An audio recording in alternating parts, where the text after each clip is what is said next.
الحمدللہ والصلاۃ والسلام علی رسول اللہ۔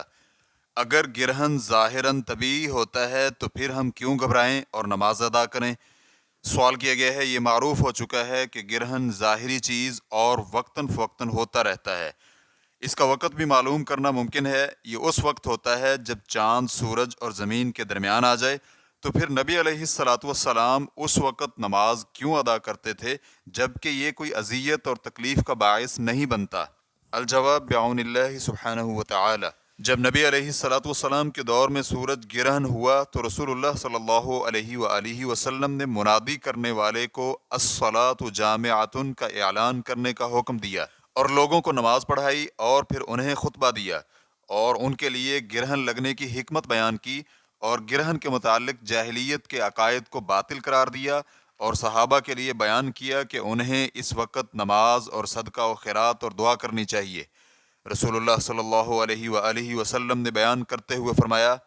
یقیناً سورج اور چاند اللہ رب العزت کی نشانیوں میں سے دو نشانیاں ہیں۔ یہ کسی کی موت اور کسی کی زندگی سے گرہن زدہ نہیں ہوتی، اس لیے جب تم یہ دیکھو تو اللہ سے دعا کرو اور اس کی بڑائی بیان کرو اور نماز پڑھو اور صدقہ و خیرات کرو۔ اس کا معنی یہ ہوا کہ مسلمان گرہن کا وقت نہیں جانتے، لیکن جب بھی گرہن لگے وہ اس کام کی طرف جلدی کرتے ہیں جو شریعت نے ان کے لیے نماز وغیرہ مشروع کی ہے۔ گرہن لگنے کا حادثہ ہونے کے وقت مسلمانوں کو یہ خدشہ لاحق رہتا ہے کہ کہیں یہ مصیبت کے نزول کا ڈراوا نہ ہو، تو وہ اللہ سبحانہ وتعالی سے دعا اور استغفار کرتے ہیں کہ اللہ رب العزت ان سے وہ چیز ٹال دے جس کا انہیں خدشہ ہے۔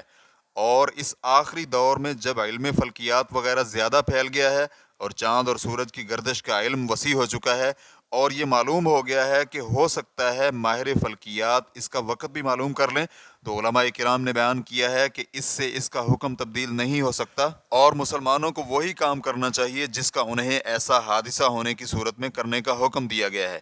چاہے انہیں گرہن کا پہلے سے ہی علم کیوں نہ ہو جائے۔ لیکن گرہن لگنے کے اوقات کو معلوم کرنے کا اہتمام کرنا مشروع نہیں کہ اس کا انتظار کیا جائے، کیونکہ یہ ایسا کام ہے کہ ہمیں اللہ سبحانہ وتعالی اور اس کے رسول صلی اللہ علیہ وآلہ وسلم نے جس کا حکم نہیں دیا۔ جیسا کہ علماء کرام نے بیان کیا ہے کہ ہو سکتا ہے کہ کبھی گرہن کسی نقصان یا مصیبت کی علامت یا سبب ہو جو بندوں کو پہنچے، اور سائل کا یہ کہنا کہ گرہن کسی اذیت و ضرر کا باعث نہیں بنتا، یہ قول بغیر علم کے کہا گیا ہے اور اللہ سبحانہ وتعالی کی شریعت پر اعتراض ہے۔ یہ لازم نہیں کہ گرہن کے وقت اللہ سبحانہ وتعالی جو حادثہ کرتا ہے اس کا علم لوگوں کو بھی ضرور ہو سکتا ہے بعض لوگ اسے معلوم کر لیں اور بعض کو اس کا علم بھی نہ ہو،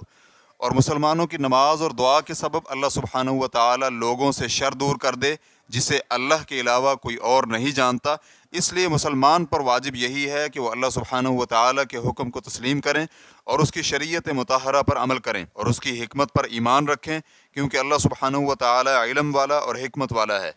یہ عبارت فضیلت الشیخ عبد الرحمن البراق نے لکھوائی۔ سورج اور چاند کا گرہن لگنا اللہ رب العزت کی نشانیوں میں سے دو نشانیاں ہیں۔ اللہ سبحانہ وتعالی اس سے اپنے بندوں کو خوف دلاتا ہے اور انہیں قیامت کے احوال میں سے بعض کی یاد دہانی کرواتا ہے کہ اس دن سورج لپیٹ دیا جائے گا اور ستارے توڑ دیے جائیں گے اور وہ بے نور ہو جائیں گے، اور جب نظر پتھرا جائے گی چاند کی روشنی چھن جائے گی اور وہ بے نور ہو جائے گا اور سورج اور چاند جمع کر دیے جائیں گے۔ یہ ہے تخویف اور ڈرانے کی وجہ۔ اور پھر نبی علیہ الصلاۃ والسلام کی خشیت اور ڈرنے کی شدت اتنی ہوتی کہ آپ علیہ الصلاۃ والسلام جب گرہن لگتا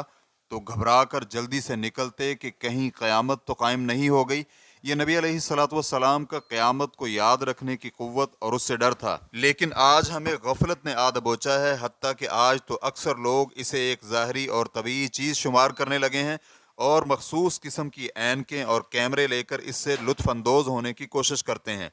اور دنیاوی علمی تفسیر پر اکتفا کر بیٹھتے ہیں، لیکن انہیں اس گرہن میں جو حکمت پنہا ہے اور آخرت کی یاد دہانی ہے وہ یاد نہیں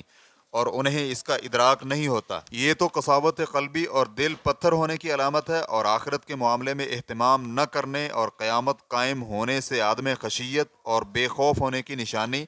اور مقاصد شریعت اور گرہن لگنے کے وقت جو نبی علیہ الصلاۃ والسلام کا خوف اور ڈر ہوتا اس سے جہالت ہے۔ صحابہ اکرام جب چاند یا سورج گرہن کی نماز کے لیے کھڑے ہوتے تو ان کے دلوں میں یہ ہوتا کہ اگر یہ قیامت قائم ہونے کے لیے ہے تو وہ اپنی نمازوں کی بنا پر غافلوں میں سے شمار نہیں ہوں گے، اور اگر قیامت قائم ہونے کے لیے نہیں تو بھی وہ نماز ادا کرنے سے خسارہ میں نہیں بلکہ انہیں اجر عظیم حاصل ہوا ہے۔ اللہ سبحانہ و تعالیٰ سے دعا ہے کہ اللہ رب العزت ہمیں ان لوگوں میں شامل کرے جو اس سے ڈرتے رہتے ہیں